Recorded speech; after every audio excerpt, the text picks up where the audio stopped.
No Wait, problem. is your eye okay? How'd that happen? Who are you sparring? I'm sparring a bunch of world champion heavyweights. I think Lawrence Okoli did that to me. He's like 6'6", 270. Oh my goodness. Yeah. Wow. What are you weighing right now? I'm like 215. And you got to get to what weight to fight AJ? 218, 220. What's AJ's weight? 220? He'll be like 250 in the ring. Huh? 250? Yeah. Jake, 250 pounds he's going to fight at. Yeah. It's definitely a pretty wild fight, my brother. The boxing world just slipped on a banana peel, and it might have Jake Paul's name on it. 1 minute, he's shadowboxing for glory. The next minute, the internet is whispering the 3 scariest words in sports: last-minute injury. Now Anthony Joshua is looming like a final boss who didn't get the memo to slow down. Is this a minor hiccup, a strategic plot twist, or the beginning of chaos?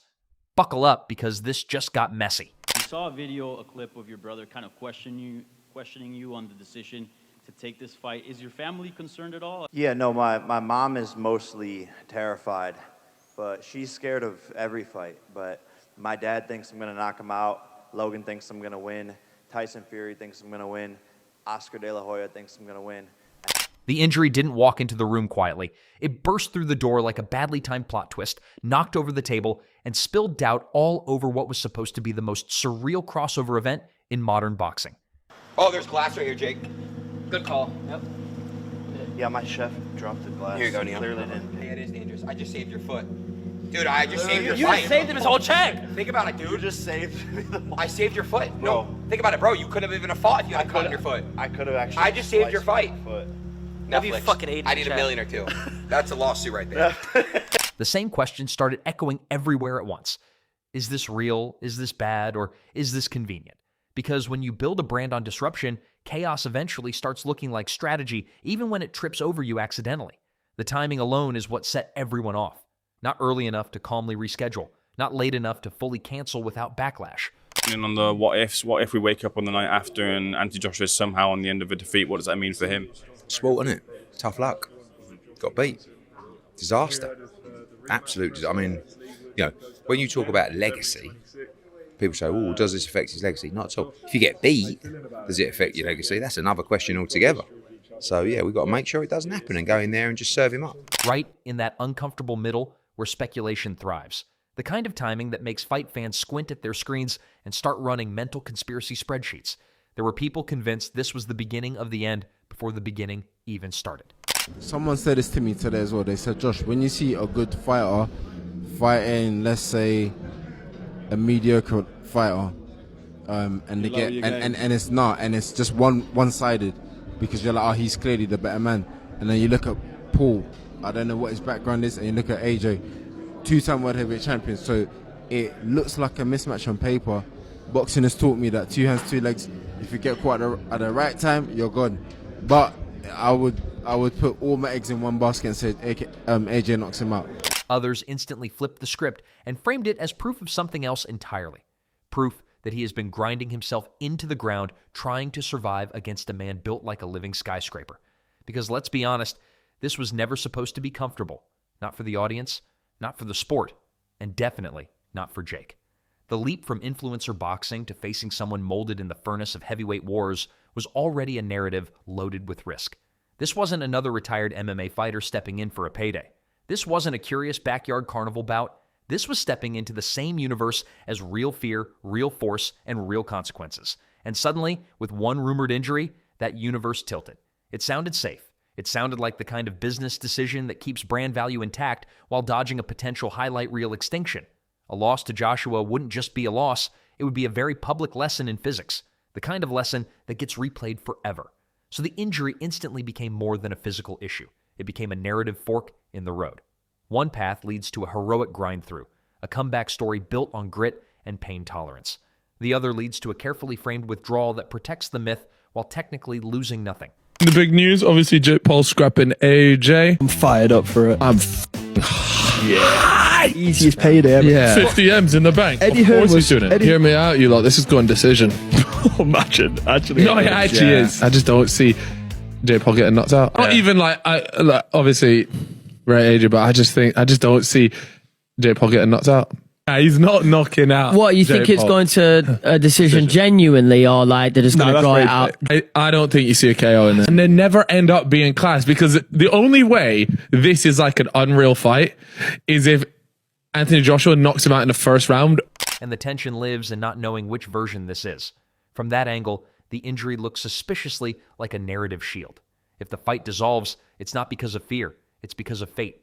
If momentum stalls, it's not because of doubt, it's because of the body. No ego bruised, no aura shattered, just bad timing and human fragility. But the other side of the argument refuses to die quietly. Because even Jake Paul can't fake torn ligaments, bruised bones, or the kind of strain that comes from trying to carry a body into a battlefield it was never designed for. And that's the part people keep overlooking. This training camp wasn't influencer boxing. This wasn't a YouTube sparring vlog with dramatic music and clean edits. This was heavyweight preparation. This was the land of punishment. No injury rumors there, no camp whispers, no narrative detours, just the quiet, unnerving presence of a man who has taken hits from giants and sent giants to sleep. A man whose idea of adversity involves world titles, not trending topics. A man whose warm-up routine alone probably disqualifies most humans from athletic eligibility. Joshua, Jake Paul. Lad, madness. I can't believe watching that. But again, if you're Joshua, it's free money, just start him in it. Did you see what Jake Paul tweeted? If Jake Paul wins, surely that's a fixed fight. We know I've it's heard a 75 mil each. I've heard. Is that before anyone wins? Yeah? Yeah, I've heard. Just before Crimbo. Incredible. So how would AJ turn that down? He can't. You can't? No chance.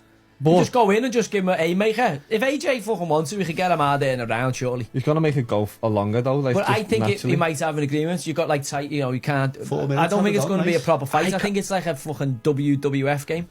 And that's where the internal drama really lives. You can almost picture the mental tug-of-war happening behind closed doors.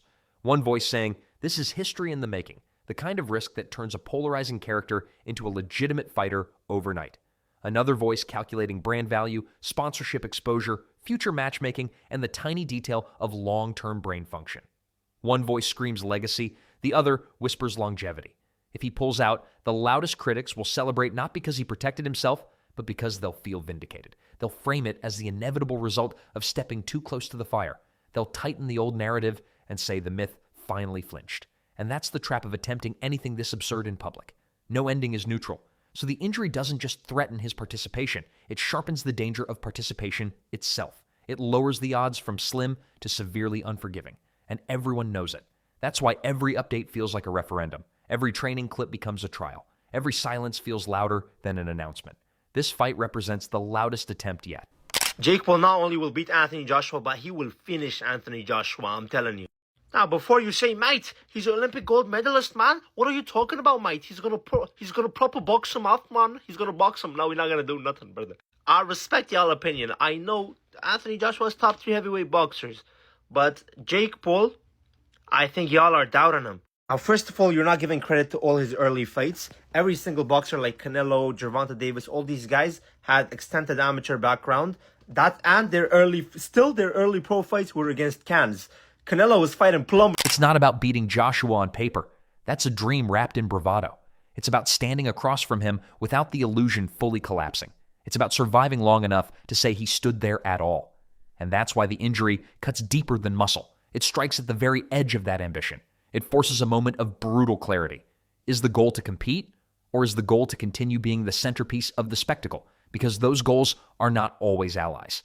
If this injury is real and serious, pushing through it doesn't prove toughness. It proves defiance of probability.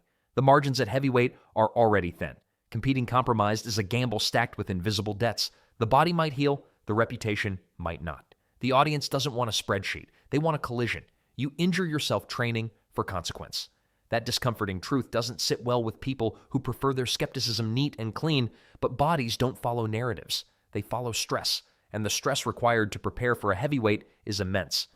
But do you think that Jake Paul's health is potentially in danger here? 100%, but like I said, someone's going to get hurt really badly in this exhibition. Well, honestly, a real fight, but these YouTubers, I mean, he's a YouTuber. If you look what he was doing 5 years ago, the guy was making jokes and, I mean, making people laugh on screen, you know what I mean? So now he's going in with that, one of the hardest hitting heavyweights. Like, come on, man. I mean, you have to respect the sport till someone gets hurt and hurt badly as well.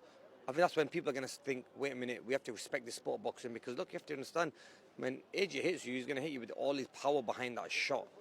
So now both realities sit on top of each other like unstable architecture.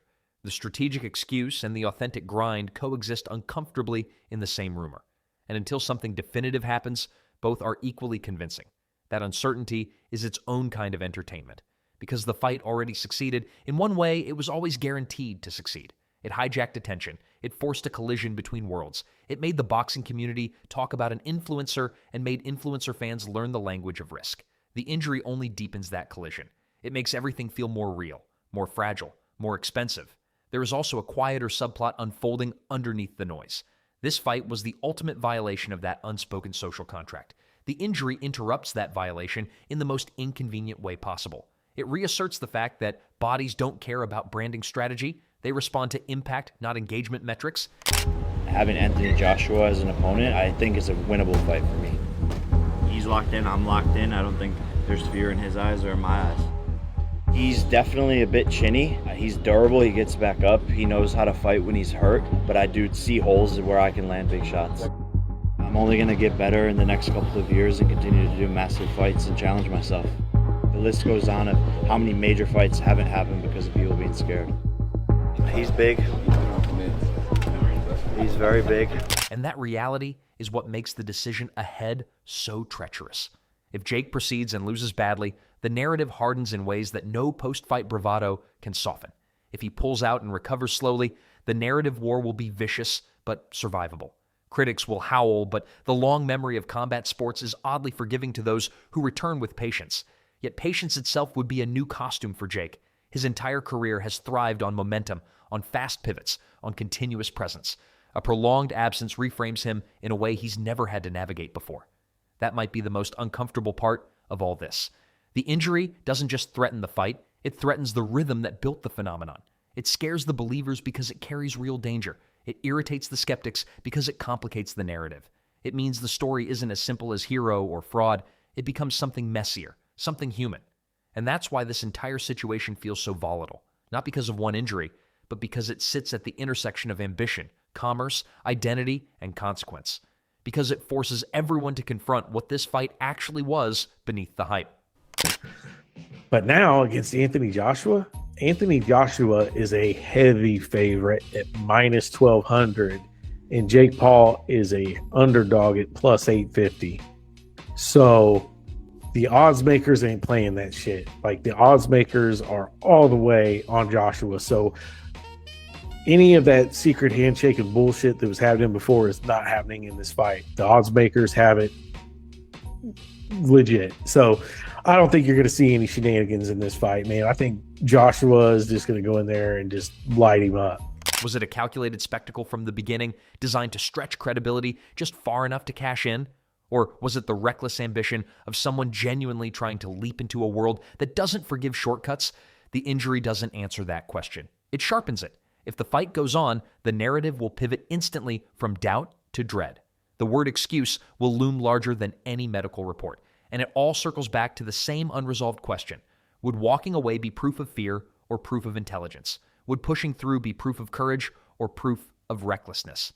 In boxing, those lines have always been dangerously blurry. Sometimes the bravest thing a fighter can do is not fight. Sometimes the dumbest thing a fighter can do is prove he can. Jake Paul, take that shot. I mean, let's see. I mean, time will tell. But like I said, I think it's a big mismatch in a sense where if I was AJ, I would take it. Why wouldn't I take it? Because the money is right there. The exposure you're going to get. I mean, yeah, don't get me wrong. He's got millions of fans. Both of the fighters have millions of fans. But I just feel that it could be one of the last ever fights that we see where a YouTuber or influencer might want to step in the ring, because I think it will be the last time. But the fact that no one is stopping this, the commission... Jake Paul has always thrived at that dangerous intersection between audacity and calculation. He built a career on tampering with boundaries he wasn't supposed to touch. He monetized defiance. He turned skepticism into fuel. This injury forces him to decide whether that formula still works when the stakes become genuinely primal. Because Anthony Joshua is not a social media arc. He is not an algorithm. He is a human embodiment of consequence, from anticipation to tension, from hype to suspicion. The only thing that's certain is that the injury real or strategic, has already done something the fight itself hadn't yet accomplished. It made people take the risk seriously. And in a world where disbelief has always been the loudest soundtrack of Jake Paul's career, that might be the most dangerous development of all.